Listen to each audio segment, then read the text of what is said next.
Hi guys and girls, Mark Cotswold here. This is my Ask Golf Guru channel, so if you're not subscribed already, give it a subscribe. This is not my normal channel. I know you're probably watching me and you've seen me, but I've got two channels. This is one I'm answering your questions. Great question here about hybrids and how they should sit on the ground. So just how toed up or leveled or flat on the ground should they actually be? And this is a really good question because hybrids definitely get a little bit upright in their lie, meaning the toe does tend to get up in the air a little bit at strike and even at setup, which does then mean that they've got a tendency to go left. But that's what they're built for a little bit, because they're kind of iron replacements in a bag area that goes a bit to the right, so they build them to go a little bit to the left.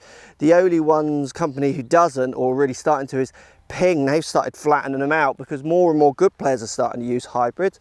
And they don't want them to turn over. So when it comes to the lie of the club, for me, the hybrid will sit very fractionally toed up in the air. So it will have the score lines pointing this way, so slightly this way if you like.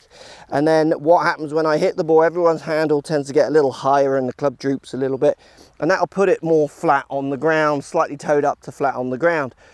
I will also use my lie to shape shot. So if I wanted to cut one here, if I was going to cut this in here, I would think about standing a little taller, hands a little higher, get the score lines flatter on the ground. And this makes me feel like I'm going to come through this way. If I wanted to hit a big slinging hook, I am going to go a little bit lower with a handle forwards to try and get even more leftward face and get my path going out to the right, and then try and get that ball turning over.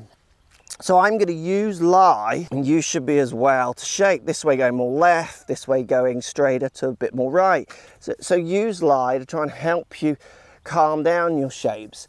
The fact that you're getting the club too toed up, obviously without seeing you, I don't know if you are getting it too toed up, but the biggest thing I like to see golfers do more of is actually experiment. There isn't a right and a wrong with this. I can show you hybrid players who stand pretty upright, pretty low with their hands, but they're going to work it into the shape. Just bear in mind, the more you get the handle down and the toe up, it might kind of curve further left or start further left. The more you get the handle up, toe down, you might start straighter or even off to the right and even curve off to the right. But also into that, you've got to work. And this for me is where the answer can be just so much better than I think what YouTube golf pros deliver. Is all of them can work, because into this, you've got to deliver, or you've got to work in your shape. So think about that. If I'm someone who already hooks the ball out to the right, back to the left, that's the shape I play. If I get my handle lower, it's going to increase that shape. If I want to decrease that shape, I stand it a bit more upright. There's no right or wrong. You just need to start your aiming point in a different place for those two shots. They can both be functional, and that's the point. You've just got to be functional with it. So toe slightly in the air, address, not loads. If you are loads and you're finding you're shaping it wrong, play with a little bit taller. Like literally, it's millimeters. You can change your posture to account for it, and use that lie to try and help you shape the ball in different ways. Hope that helps. That's a pretty straight neutral flight. It did feel quite flat on the ground. Take that one all day long. Thanks for the question. Hope that helps. See you in the next Ask Golf Guru video. Remember, post those comments down below if you want your answers.